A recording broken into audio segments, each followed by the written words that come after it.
Well, happy St. Patrick's Day, everybody. I know what you're thinking, not literally, but in the context of San Francisco celebration today, Saturday, we had a wonderful St. Patrick's Day parade. I got a chance to grab the mic, not for the usual perfunctory politician remarks, but had the opportunity to introduce a few folks, a few luminaries, not least of which Sheriff Mike Hennessy. As we said, it's Hennessy time.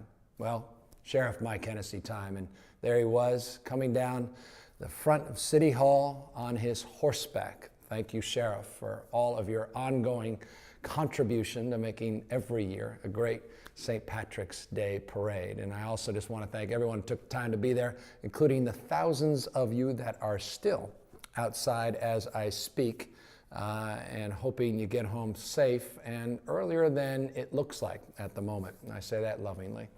That being said, I want to also just acknowledge that this weekend doesn't just begin and end on Saturday. It extends into fun-filled Sunday, where tomorrow we'll be having our new Sunday street. These are the street closers we started a couple years ago, and this one's back in the Embarcadero with the full support. Thank you to the Fisherman's Wharf Merchants Association, but down at Fisherman's Wharf we'll begin and we'll go all the way down to China Basin, about 3.3 miles down the Embarcadero. What's fun about this one is we'll not only be doing the usual juggling, literally, not again figuratively, magic, in this case, again, literal, not figurative, but we'll be doing things like yoga. We'll have the kayaking back out there. You can run, you can walk, you can bring your kids, you can enjoy what I believe will be a beautiful Sunday down in the Embarcadero. But we also have a new roller rink. And I know what you're thinking. It's about time we focus on roller skating. Whatever happened to it? My generation, perhaps yours, and maybe others of you have no idea what I'm talking about because you've never heard of roller skating.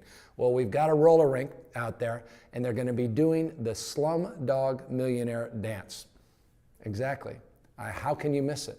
This Sunday, 10 to 3 p.m., our Sunday streets. And by the way, we've got 8 additional Sunday street closures starting in April and then ending with a big one right out here in front of Civic Center.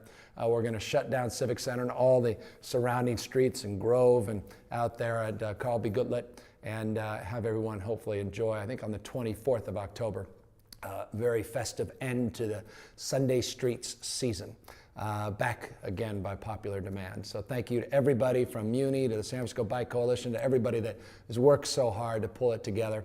And I hope this year again is bigger and better. I expect it will be. And again, those 8 events will be throughout the diverse districts of San Francisco. So this continues to expand larger and larger. Speaking of expanding, and that's my concern around the budget deficit for Muni.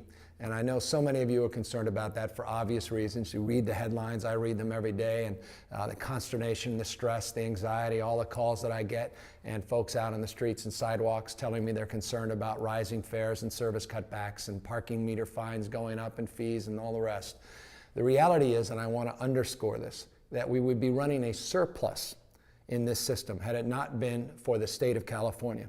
If you think I exaggerate, just consider this fact, just objective fact. In the last 36 months, the state of California has cut $179.1 million of funding to this system. This year, they're calling to cut $78.3 million. We've had a big budget deficit, I grant you that, but $78.3 million more money that they want to take this year with the $179 million the last 3 years. You add that up, what is that, about $257.4 million.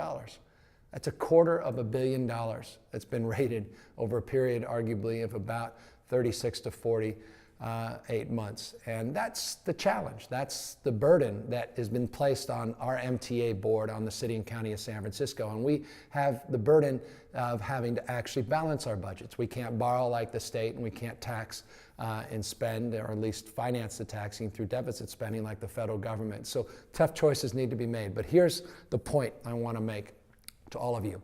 There is a bill, in fact, there are 2 bills that are pending signature by Governor Schwarzenegger. We had a press conference this week with folks from AC Transit, folks from BART, and other transit agencies, because they're all facing the similar cuts of what these referred to as STA dollars, these state transportation dollars. The bill if signed by the governor, it's ABX89 and ABX86. I know, but these are the bills. Call for $400 million, of which the city would receive $36 million, about $7.2 million this year, and the rest next year. Well, $36 million. That would come from the state. That's just money, again, that they wouldn't take from us, a bit of the 78.3 I mentioned. What would $36 million do? Let me just give you one for instance. If you add up this year's proposed service cuts, the current year, and then the projected budget deficit that we need to close in the next fiscal year, it's about $33.3 million. That $36 million over the same period of time would obviate the need, as an example. We can reduce other cuts or fare increases or whatever it is with the money. But if you just wanted to do the service cuts alone, you'd be able to do that and again have a few extra $1 million to deal with some of the other issues. So we're pleading with the governor to sign both bills. One bill deals with this year and the next bill, that other bill, that ABX86, would provide $350 million statewide ongoing into the future. Enough's enough.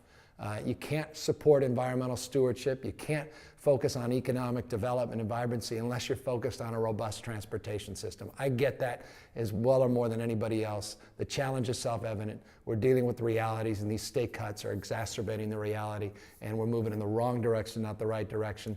It's time to get that leadership back in terms of saying enough, no more, and I hope that leadership is exampled by the governor, who again, with a pen and a piece of paper, can resolve our service cuts. Just one moment of time. So I want to encourage the governor in good faith, with goodwill, to do just that. And finally, I just wanted to, as we do every week, do most of these are Twitter. There was one Facebook, these tweets that came in, and answer a few questions. This one from advsr said, anything on the call about the Bay Area-wide program in terms of defined action steps? And you may not know what the question's about. This was a question in response to a conference call I had with Secretary of HUD, Housing and Urban Development, Sean Donovan, with mayors from cities large and small across the country on homeless policy.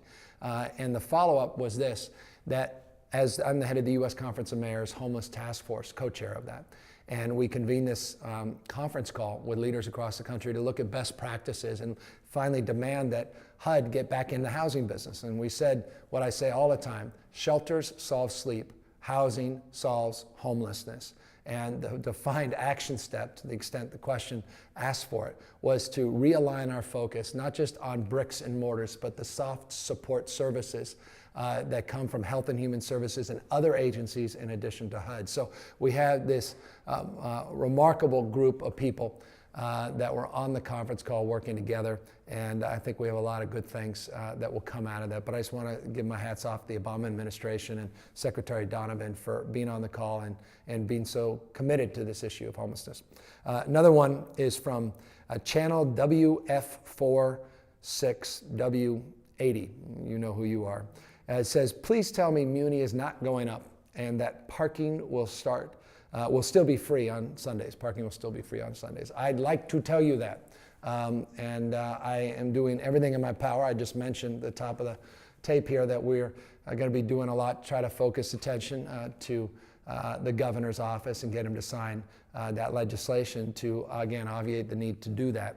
But there is a discussion about Sunday parking meters and actually having to feed the meter in this case by being charged.